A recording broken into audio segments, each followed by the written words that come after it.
Good morning and welcome to another episode of the Inglorious Pastords. I'm Bruce, and you're not. I'm Roger. And you can be just like me, though that would be a disastrous mistake. That would be sad, actually. Don't be a Roger. Someone should do a video on that. Don't be a Roger. I like it. West Side, is that a West Side shirt that I've never seen? Well, that must have been after I left. Well, it's not from the church. This is actually from, the neighborhood just being West Side. And so an ice cream place they give out these shirts. Cool. And so Joy bought this shirt for me at an ice cream place in the, not Campus 805, the other, Stovehouse. And so, yes, this is from Stovehouse. From Roger's heart to yours, One love. Dear viewer. One love, because that's what my shirt says, is one love. Yeah, yes. For those of you who can't see, his shirt says one love. Mine says Audi. That says so much. It says about blatant materialism, probably the opposite of love. Thanks, Roger. I feel so much better now about my life and my personhood. I know we rarely talk about basketball, but I did want to throw out one little nugget. I know, UConn won again. Now, that is fascinating. That's a whole nother... I'm just glad they beat Purdue because Purdue slaughtered Tennessee. I mean, the UConn men and women have won 17 national championships in the last 30 years. That's ridiculous. Oh, it's absurd. There's nothing, no one else is even remotely close. It's like Alabama's run with football. It's like, if you want to play football, go to Alabama. If you want to play basketball, go to Connecticut. Boy, girl, doesn't matter. Both teams, great. Yeah, the men's coach after the game said, yeah, UConn sort of runs basketball right now. It's true. Now, was it which coach was now the winningest coach in NCAA history? Woman. Oh, yeah. Tara Vanderveer. Who coaches? Stanford. Stanford, okay. She retired yesterday. Really? It's just fascinating you brought that up. I did not know that. No, it's super fascinating. She retired yesterday. Gino Auriemma is 3 victories behind her. And still coaching? Yeah, so he's going to be coaching next year, providing he doesn't die. Wow. He's still planning. Is he 98? No, John Wooden is young in comparison. So he should take the record, but good for you. Tara Vanderveer at Stanford, winningest coach ahead of Auriemma and Mike Krzyzewski, who was, I think, 3rd. Anyway. Yeah, and the Tennessee coach got like some kind of most wins in, I don't know, was it? Pat Summitt? No, this was the Tennessee coach that was at Texas. He got in that game that Tennessee won right before they lost to Purdue. Oh, he crossed over someone. They're like, it's now true. He's the greatest. And I'm like, okay, I can't remember what he did, but he won a lot of games. Well, maybe it was winning percentage. Okay, it was probably winning percentage. So not most wins, right? But like a number that was very, very good in terms of the percentage of win loss and all that. And he has done a great job at Tennessee, no doubt. But in fact, when Tennessee picked him up when he left Texas, I was thinking, not sure. But apparently he's known for really coaching college level up to the pros. Okay. So if you want to go pro, he's a coach that you want to play for, which obviously helps recruiting. By the way, I did see the final AP poll. Tennessee was 5. Oh, that's good. Alabama was 3. Is basically where they were seeded. You know, they were the number 1, number 2 seed. They still got a lot of respect. Alabama was the shocker for me this year. Yeah. And of course they beat Tennessee late in season. Yeah. I was like, they're good for them. So the thing I was going to bring up was professional basketball. No. I was not going to bring up UConn, but since you did, I gladly jumped on that. But NBA game last night, something happened that never happened before. It was of course, I guess there's always something that's never happened before, but a brawl. So guess how many free throws were shot in last night's game between the Celtics and the Bucks? Free throws. 52. It's the lowest number ever. There were 2 free throws taken in the game, and the Celtics didn't shoot a single free throw. Were Were there no refs in that game? The refs didn't show. The refs were on strike, and it was like a free for all. Right. You fouled me. No, I didn't. No, It was like street ball. No, the 2 free throws were, someone called on themselves. That's my on bad. me. Yep. I did that. That's great.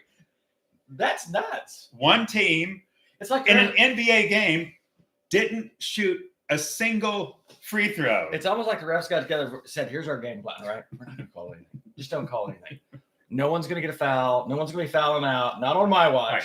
And one guy totally forgot. He just threw a flag. He was from the NFL trying to make the switch to NBA. Oh, I forgot the rule. We were not supposed to call anything. I can't take it back now. Now 2 free throws. They called a technical foul on the ref. Who gets to shoot? Well, one of the teams that hasn't shot gets to shoot. Who's behind right now? So who won that game, Raj? Milwaukee. Well, good for them. Well, bad for the Celtics, but anyway. Is it like playoff season? No, actually, the Celtics have the best record in basketball. So they're not if they keep playing like that. They don't. But against the Bucks, Bucks are a very good team. So anyway.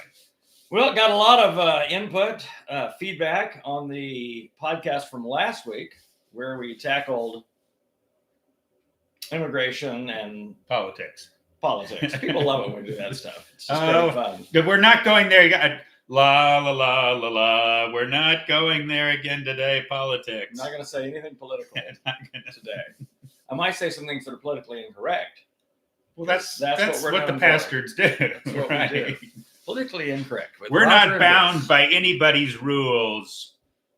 I want to just cuss right there, just because just to make the point, but because we want this to be kid friendly. And now you said it. Well, and I said this. Well, I think I checked not made for kids. So you're. Oh, I can say whatever I want? Nope, you can't say whatever you want, Raj. Let's not even go there today. So, yeah, I've been so busy. I haven't even watched any of your face casts this week, so I don't know where you're tracking these days. Well, awkward silence. No, I mean I don't either. No, I've been talking every morning at 7 a.m. I have no idea what I've said. Given the my memory, this morning's is about the last one I remember. So that's pretty bad, Raj. So like Monday and Tuesday, you did a face cast and you really don't know what you talked about. I could look it up on my computer. I guess I could do that if that's what it came to. So what did you talk about this morning? Because that is the topic of the pastors today. I was praying on the way in, so I wasn't listening to your face cast. So while you were praying, nothing surfaced that we were supposed to do. No. Well, so what I ended up referencing was, so Joy and I watched a movie a couple nights ago, The Book Thief. Okay. Based on a book which I had not read. So the movie's set in Germany in the late 30s. So Hitler is kind of is in power, right? And the tensions now, because now they're burning books in the late 30s. Well, it's fascinating to bring that up because that was part of the story. Was a massive book burning, and you have this story. But it's interesting in the movie, and this just got me thinking about so many things. They do it. It always fascinates me how someone's going to take a story, a movie producer, and how are they going to frame that? How is this going to, the opening shots, or how are they going to, and especially if they're coming off a book. Yeah. So I haven't read the book. I don't know how the book does it, but they did a fascinating thing. The movie opens, and you hear someone talking, very calm, not sinister, whatever. We will learn that it's death. Death's talking. And then at various points to the story. But I should say this first. Spoiler alert for those of you who were planning to watch The Book Thief tonight. You're going to... No, it's not. I'm turn not it off now. Okay. All we're doing, it's just almost like a summary. So in the movie, then at occasional points through the movie, Death will just speak a word, very calm, whatever. So Death's the narrator. Death's the narrator. And then at the at one point, Death says, I wouldn't recommend like fighting or getting all out of sorts about death. I've learned it doesn't make any difference. It's just a fascinating. And then at the end, you finish this whole story, and there's a, hope's dashed and redemption. It's a movie I would recommend. But at the end, Death just gives a few final words, and I was struck by the final word. Well, right. So the Death has the opening word, and Death has the final word, and Death has a couple things in between. But it just so to me juxtaposed the Bible's narrative that life is the opening word, life is the ending word, and you get these glimpses of life in between. Yep. So it just fascinated the contrast for me of a well-done movie where Death is the narrator, and Death has the first word, and Death has the last word. I thought just fascinating that actually Jesus painted a very different story. The Bible paints this exact opposite, where death is swallowed up in victory. That actually the death story is inside a life story. Yeah. So anyway, it's why someone will write a song about that. The whole idea that death doesn't have the final word. Right. It is what we celebrated last week with Easter. It's the whole thing of, death, where is your sting? Even when I think of sting, I think of something that's not really that big. Right. It's really not that big a deal. That stings versus that hurts like Hades, and I'm about to die. Would rather have shards of glass in my eye than. Well, and what I love, and this is fascinating, a message is developed because so there's the word sting. Yep. So the Bible uses the word sting with death. It also uses the word sleep. This is the most fascinating thing. Yeah. A little girl dies, and Jesus is asked to come help her. He comes to the house. The mourners, the people that are there, are grieving. Because she has no pulse and she's not breathing. Right. Thus, by definition, she is dead. And Jesus says something laughable. She's not dead. Because they did laugh. I remember the story. Yeah, and I read the Bible too. And what does he say? Because she's not dead. She's only sleeping. She's only sleeping. And it's just fascinating to me when life is the narrator that, Jesus, who said, I'm the way, the truth, and the life. Yeah. So, you could do a whole different movie where life is the narrator. Right. Oh, she's not really dead. She's only mostly dead. Right. It's Billy Crystal and the Princess Bride. Right. She's only mostly dead.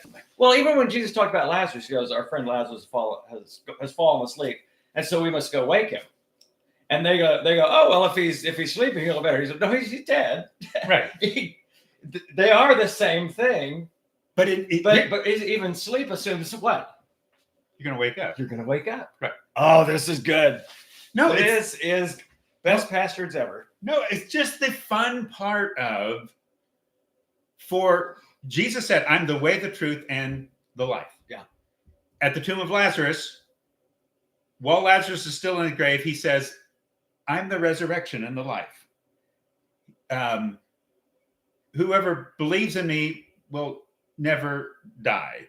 So it's when life is the narrator, then death is just, it's just sleep. It's a sting. It's the seed. This is Jesus talked about this. It's the seed. Oh my goodness! That goes. The sting, the seed has sleep and seed. The seed has to die. You're right. Fall to the ground and die, and then it's covered by dirt, so that in the spring, it will come back to life. Isn't it interesting? That season should remind us of resurrection over and over and over again, and it's so a song that I listened to last week that I haven't listened to in 10 years. And it's one of my favorite songs because I love the last line by Bette Midler. The Rose. The Rose. Yeah. And the seed under the cruel snow with the sun's love in the spring becomes a rose.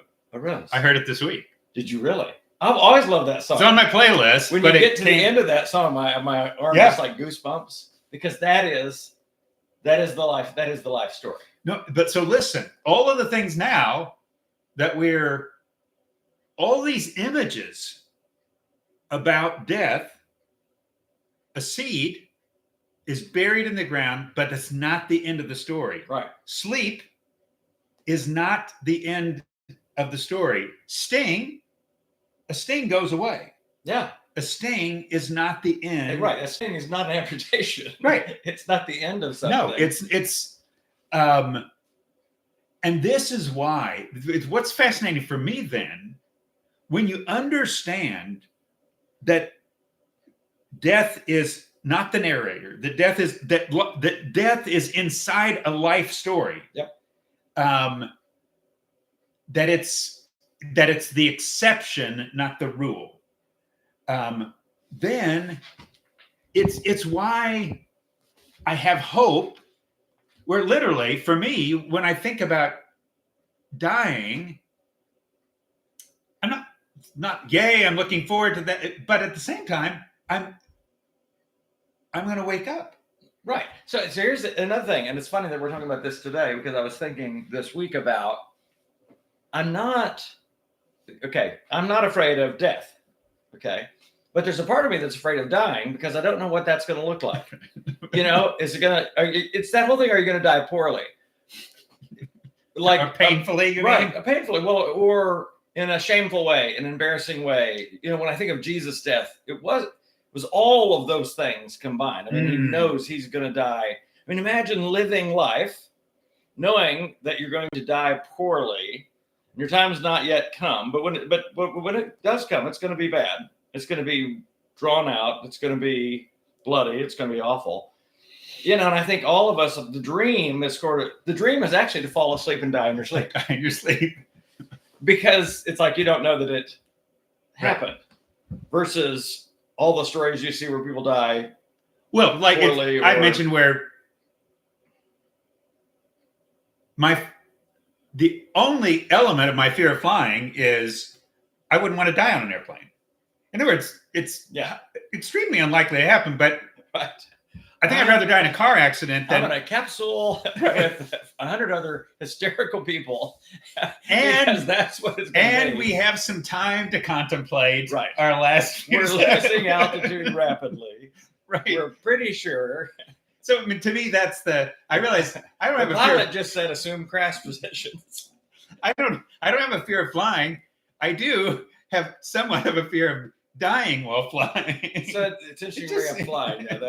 So I've gotten over that with flying. With the whole thing, I'm like, all right, if we're going down, we're going down. Exactly. Everyone's going to be hysterical about it. Well, of course, I still fly. Yes, it's not. I would love to be the one person that sort of stands in the airplane if you can while it's in a turn, spinning, going, hey, trust Jesus. This is a good time to just devote your life to Jesus, because it is the reason that I fly without fear.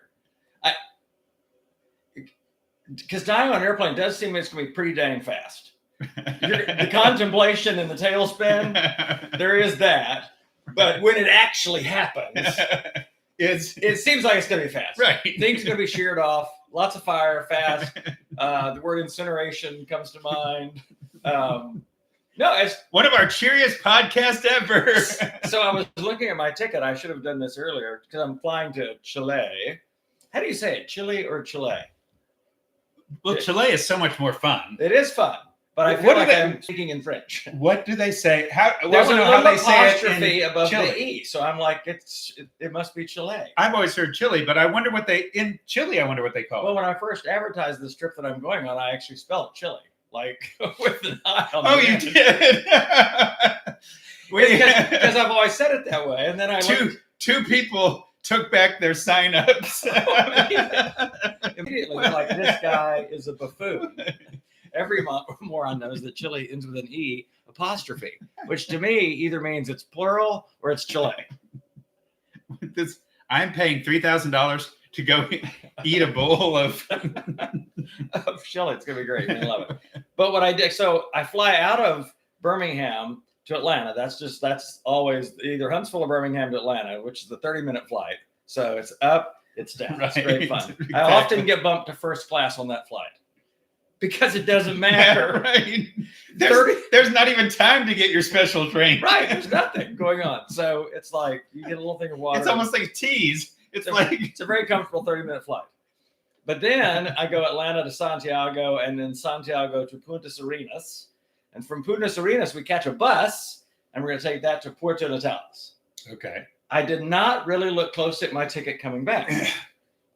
I've got 4 flights coming back. I just noticed it last night. I'm like, what the? Oh, gosh. So I'm going to fly. So I'm going to take a bus, a 3-hour bus ride from Puerto Natales to Punta Arenas. And from Punta Arenas, for some reason, they're going to take me to Punta Chalata. And then from Punta Chalata, then they're going to fly me over to Santiago. And then from Santiago, they're going to fly me up to Atlanta. So you've got 2 connecting flights in Chile. Before I even get on the flight that's going to take me back to the USA. They sort of rhyme. I sort of like that. So I'm like, now here's the other thing I couldn't get. Because the flight from Punta Arenas to Santiago is 4 hours and 25 minutes. The two, which is long. Well, you realize how long? Wow. Most people don't realize how long Argentina and Chile are. It's like it's okay. like, think California. You're flying. I mean, it's as close as I will ever be to the South Pole, interestingly enough. No, but you think about, I would not have thought a 4-hour flight across the country. Well, I literally just looked at my ticket and I'm like, 4 hours. Wow, that's a long flight. But coming back, I don't know if it's a trade wind thing. So from Punta Arenas to Punta Chalata, it's like an hour and 45 minutes. And then from Punta Chalata to Santiago is only an hour and 15. I'm like, how can I get back in 3?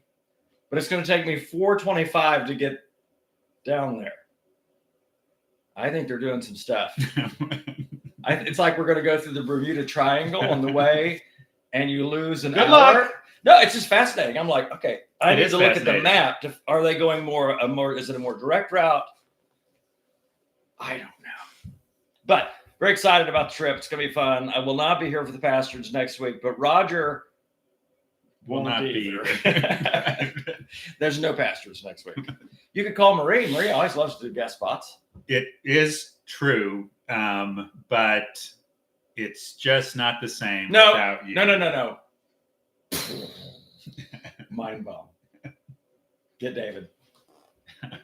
Our brother David. The middle brother David. The pastored who is still pastoring. Okay, so we're pastors retired, thus pastored. Some people mistakenly think that came from Inglorious Pastords, which it does not. It's pastor retired, thus pastored. David, however, it did come from pastor. It's pastor current. So what does that make David? He's an Inglorious pastoring. Okay. Yes. But it would be great, I think, to get a perspective from someone who's not retired, who's still pastoring and such. Though we've made the point, we all have an element of pastoring going on, whether we have a title and we're shepherding. Well, and to be honest, we bounce all over the place, but you think about, even for our listeners, I think just pushing past this, any of the ideas around